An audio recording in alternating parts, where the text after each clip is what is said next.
today's episode of The Daily Blend. I am your host, AC, and we are joined in studio today by Chris Kelley, who is the director of the Boone County Office of Emergency Management. How are you, Chris? Good morning, Donica.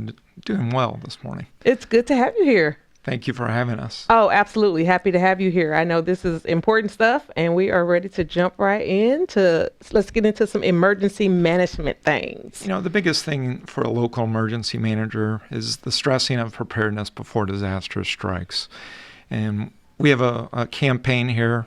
We have a special website, all the resources for citizens on how to be prepared. And it's ready.boonemo.org.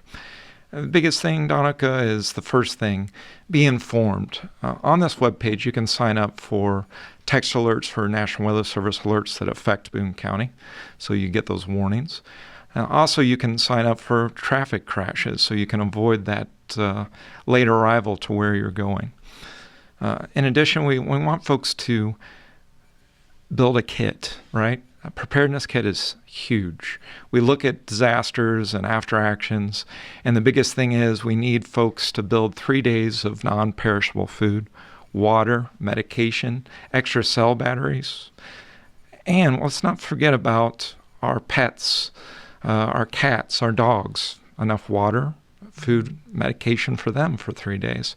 Because we look at disasters, and sometimes when they're high impact, we know that our first response folks may be delayed. So we want folks to be dependent on these go kits until first response folks can get there to help you. Yeah, that's really important. And I remember that being a thing my girlfriends and I got together. It was right around COVID where that became kind of a big thing. And we got together and put these packs together ourselves. There were some that were pre-made that you could order, but we got together and kind of individually just chose things and put those away. Now, I guess I'm wondering now if I should go back and check those and make sure things aren't expired or... Right. We want to make sure that, you know, your water and your perishable items are in there, and even medication that can expire. Okay. Another thing we're looking at is make that plan before it happens. Communicate with your loved ones, your family, your friends, and have that communications plan, because we know communication can go down. Write down those numbers, right? Because cell phones may not work. You may have to find a hardline phone. In addition, let's say that your place of employment, your residence is taken out of the equation due to the disaster. So have that rally point identified to where you're going to meet before the disaster strikes. That's really smart. That's really smart. Because when you think about it, you always assume your cell phone's going to work, right? We're so dependent on our cell phones now. And I mean, honestly, if you think about the phone numbers you probably don't know. I mean, I have 4 children. Right. Like, do I know all their phone numbers honestly off the top of my head, or am I just used to hitting their name, you know, on my cell phone? And what if my cell phone's not working? Do I know their name? And am I going to be able to find a landline? Yes. Like, we have a landline at my house. Like, I pay for a landline, but does my landline actually work? When's the last time I picked it up? Right. Testing all those communication things are crucial. You know, the other thing that we talk about is getting involved in the community for disaster relief, whether that's voluntary at the food bank, who would help in response for distribution of food in a disaster. The Red Cross, American Red Cross, has disaster relief volunteers. In addition, our Boone County Office of Emergency Management has a team called the Community Emergency Response Team, which we give them FEMA curriculum on disaster response, first aid, CPR, and just basic survival skills. The motto there is to help your loved ones, your neighbors, and then the community at large in response to disaster. Okay. And we have an active team of about 45 individuals.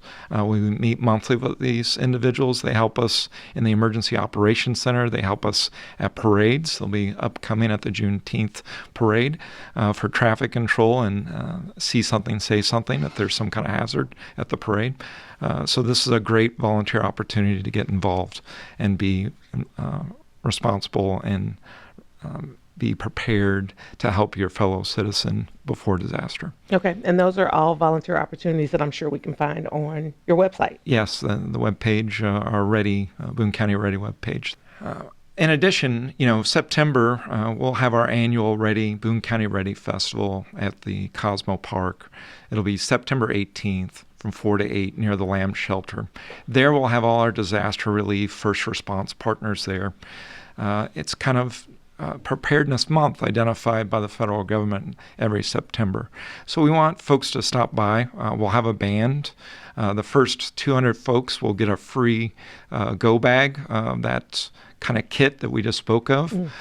So that's a good thing. There'll be fun activities for children, face painting, magician, games, etc. And work through the many partners that are in it with us for preparedness before the disaster strikes. Okay. And what's the date on that again? That's September 18th. September 18th. Okay. And you said at Cosmo? Cosmo Park, okay. Near the Lamb Shelter. Okay, yes. near the Lamb Shelter. Yeah. Okay. Yeah. And very quickly, before we get out of here, I know that you guys have a new system for the sirens. I was in your office not too long ago and got to hear a little bit about that. Tell us a little bit about your new system. We have a new computer program called Commander One.